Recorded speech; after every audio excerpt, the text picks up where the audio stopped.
Chempionlar Ligasi qaytdi do'stlar. Yarim final PSG Bavariyaga qarshi tarkiblarni solishtiramiz. Ketdik. Darvozabonlar Safonov yoki Noyer. Albatta Manuel Neuer. Himoyachilar Hakimi yoki Laymer. Hakimi. Marquinhos yoki Jonathan Tah.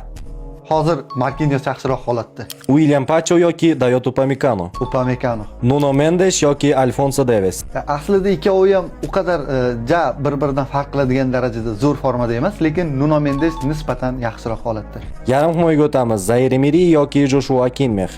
So'zsiz, Joshua Kimmich. Vitinha yoki Musiala. Mana bu qiyin. Hozir mayli, Vitinha baribir, chunki Musiala yaqindan jarohatdan qaytdi, hali o'zini formasini tiklagan yo'q. Joao Neves yoki Leon Goretzka. Joao Neves. Hujumchilar Desire Doué yoki Michael Olise. Michael Olise. Khvicha Kvaratskhelia yoki Luis Diaz.